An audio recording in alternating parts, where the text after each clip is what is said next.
Hello everyone, welcome back to my vlog. So आज है 20 दिन और समय हो रहा है करीबन 11:30 बजे। अभी हम ऑफिस के लिए निकले हैं। सो लेट इसलिए निकले हैं, कल थोड़ा लेट आए थे तो फिर सारा शेड्यूल चेंज हो गया। देन थोड़ा सा लेट निकले हैं। सो अभी यहाँ से डायरेक्ट ऑफिस जाएंगे, देन उसके बाद देखते हैं क्या होता है। सो अभी हम डिस्कस कर लेते हैं बाइक के लिए। अभी लास्ट मतलब नोटिस पीरियड से पहले मैं अपने फ्रेंड के साथ ट्रिप पे गया था मसूरी, राइट। सो मसूरी में गया था मैं।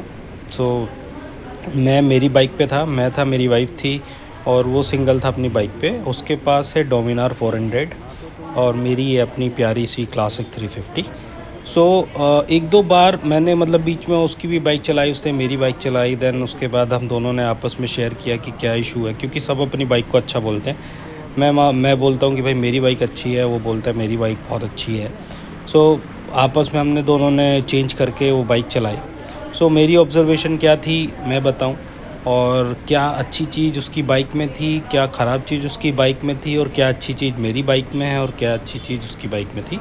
सो अगर मैं क्लासिक 350 की बात करूं तो मैंने एक दो चीज़ में ऑब्ज़र्व किया। एक दो चीज़ मैंने जैसे ऑब्ज़र्व किया, जब हम हाईवे पे जा रहे थे हमें टर्न करना था तो आगे से टर्न बहुत ज़्यादा लंबा था। तो पिलर के पास में जैसे कि वो चढ़ने का होता है ना, मुश्किल से 1 इंच का वो बना देते हैं प्लेटफॉर्म टाइप। तो हमने कहा चलो इसको क्रॉस कर लेते हैं। सो पहले उसने बाइक अपनी चढ़ाई तो फर्स्ट टायर उसने चढ़ा दिया और चढ़ गया आसानी से। तो जैसे ही उसने आगे बढ़ाने के लिए पावर लगाई तो बाइक उसकी हल्की सी स्किड हो गई, स्किड होकर बहरहाल पार हो गई। सो फिर मैंने अपनी बाइक चढ़ाई, मेरी इजीली चढ़ी और उतर गई। सो वहाँ मैंने एक चीज़ ऑब्ज़र्व करी, और एक चीज़ आगे बताता हूँ उसका रीज़न क्या था। फिर उसके बाद मैंने अपनी बाइक चेंज करी। उसने मुझे बोला कि भाई इतना मैं तेरी थोड़ी बाइक चलाता हूँ। सो उसकी बाइक में अच्छा क्या था कि बाइक वो पावरफुल बहुत है। मतलब आप उसको मतलब ऐसा लगेगा कि मतलब वो पहाड़ों को चीरते हुए जा रही है। नो डाउट बहुत अच्छा परफॉर्मेंस है, पिकअप बढ़िया है, सब चीज़ एकदम A1 है उसकी। मुझे क्या फ़ील हुआ, एक मुझे उसका स्टीयरिंग, जब कभी मुझे जैसे कि मैंने कहीं रोकी बाइक और मुझे फिर इधर को लेफ़्ट करना है, स्टीयरिंग राइट करना, वो बड़ा हैवी फ़ील हो रहा था मेरे को। ऐसे लग रहा था कि मतलब काफ़ी हैवी। सो एक वो इशू था। बहरहाल बाइक चलने में बहुत अच्छी है उसकी, पावरफुल बाइक थी। वहीं अगर मैं अपनी चलाऊं तो स्टीयरिंग मेरा लाइट है, बट मेरी पावर थोड़ी अंडर पावर है। मतलब ऐसी लगी कि वो खींचनी पड़ रही है। दूसरी चीज़ क्या, मैं उसकी बाइक को 150 पे भी लेके गया हाईवे पे। सो 150 ईज़िली मतलब बढ़िया जा रही थी, कोई ऐसे फीलिंग नहीं आ रही थी। पर मैं अपनी बाइक को 100 के ऊपर लेके गया तो मेरी बाइक पूरी एकदम वाइब्रेशन करने लगी। पर मुझे 100 के ऊपर जब मैं लेके गया तो मेरे को ऐसा फ़ील हो रहा था कि मैं अपनी बाइक कंट्रोल कर सकता हूँ। उसका रीज़न ये हो सकता है मैं अपनी बाइक रेगुलर चलाता हूँ। उसकी बाइक मुझे थोड़ा सा ऐसा लगा कि भाई मैं कंट्रोल नहीं कर पाऊँगा। बहरहाल फिर उसके बाद हम कंपनी गार्डन गए मसूरी में। तो कंपनी गार्डन पे उस समय पे थोड़ी ना बर्फ़ पड़ी हुई थी काफ़ी। सो बर्फ़ पड़ी हुई थी तो रास्ते पे भी ब्लैक आइस जमी हुई थी।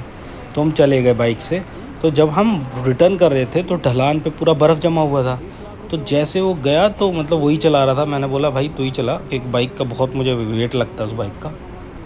तो वो चला रहा था तो उसकी बाइक ना ऐसे चल रही थी जैसे सांप जाता है ना, ये भी ऐसे उसमें जैसे सांप जा रहा है, ऐसे फिसलते हुए जा रही थी पीछे वाला टायर।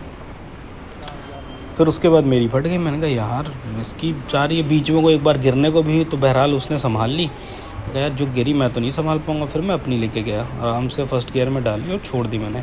मेरी बाइक में मुझे ऐसा फील हुआ मेरी एक जगह हल्की सी हुई, वो भी थोड़ा सा ऊपर नीचे था, वो हुआ बहरहाल मेरी मतलब आराम से निकल गई बाइक। सो उसका रीज़न क्या था वो मैंने ऑब्ज़र्व क्या किया, मैंने ऑब्ज़र्व वो किया। उसका रीज़न ये था कि हमारी बाइक का जो बॉडी वेट है उसके डिवीज़न का फ़र्क पड़ता है।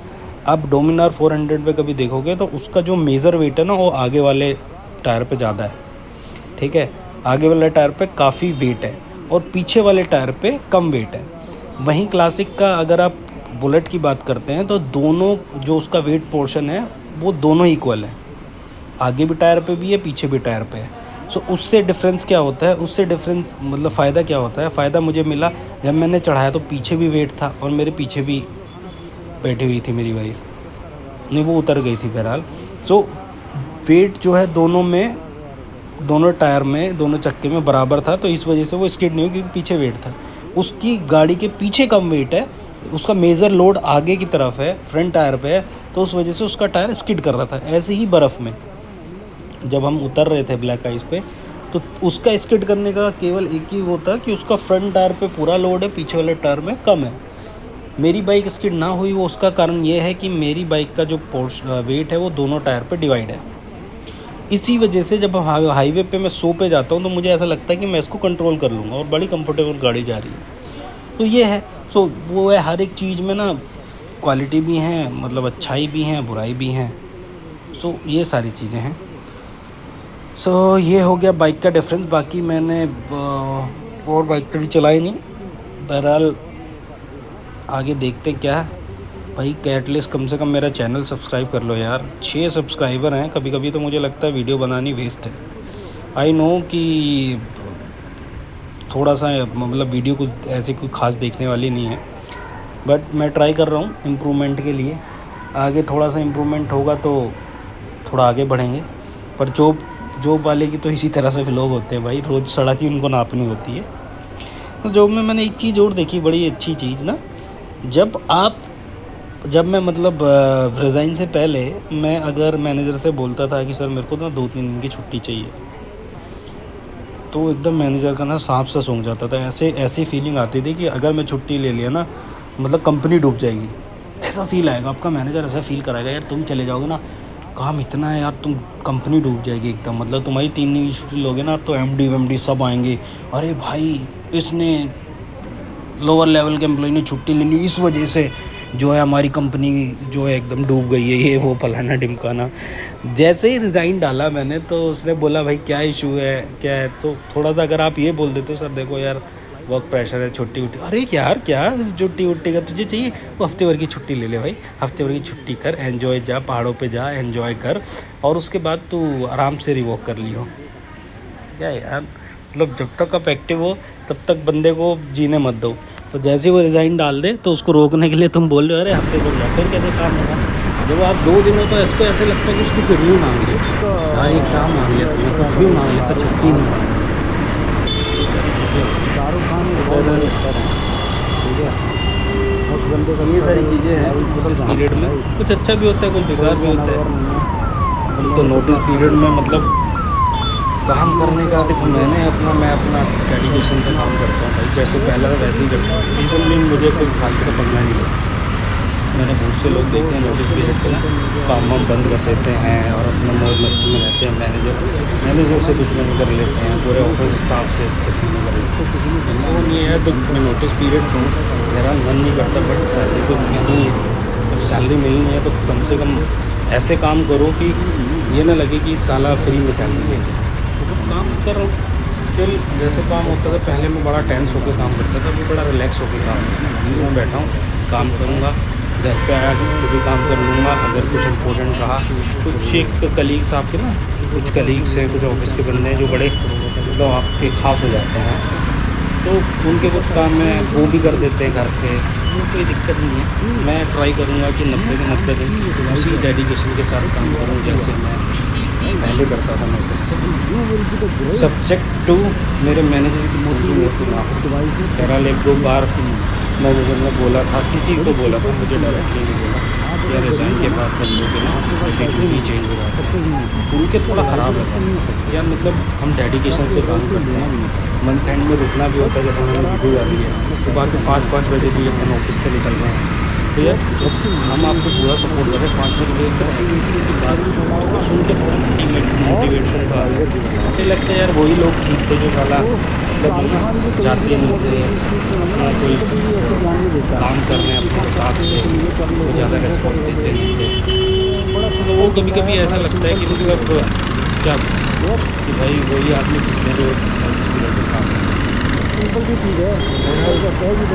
देखते हैं। आज तो 20वां दिन है, देखते हैं आगे समय कैसे कटेगा और कोशिश करेंगे हम तो काम करना पड़ेगा। घुटने पड़ेंगे आपको, जहाँ सब लगाना पड़ेगा। ये रिटर्न का वीडियो है, पार्किंग से अपन बाइक निकाल रहे हैं। सो इस पर अभी देखिए बाइक का टॉर्क राइट। तो अभी इसमें हम पहला गियर डाल के छोड़ देंगे, स्पीड नहीं देंगे। ऑलमोस्ट 40 की ये चढ़ाई है पार्किंग से, बेसमेंट 2 से निकाल रहे हैं। ये देखिए, आप देख रहे होंगे मेरा हाथ, कोई स्पीड नहीं है। और ये इसका टॉर्क की वजह से आराम से इजीली चढ़ जा रही है। देखो, गाड़ी का खुद का ही वेट है, ठीक है। उसके बाद मेरा भी वेट है 70-75 किलो। तो ये देखिए, मैं स्पीड के साइड से पकड़ रहा हूँ जिससे स्पीड ना दूँ। अब चेक करें, ये इसका बेसमेंट 1 मैंने क्रॉस कर लिया, अब बेसमेंट 2। ये इसलिए मुझे बढ़िया लगती है यार, मतलब आई कॉल्ड हिम एलिफेंट। मैं इसको व्लॉग में बोलता हूँ हाथी है, सही में हाथी है। देखो यार, कोई परेशानी नहीं, कोई दिक्कत नहीं, बिना स्पीड के चढ़ जा रही है। बाकी कोई बाइक में दम नहीं है वो ऐसे कर दे, न स्पीड के। भाई चैलेंज है, आप ऐसी खड़ी चढ़ाई पे लेके आओ।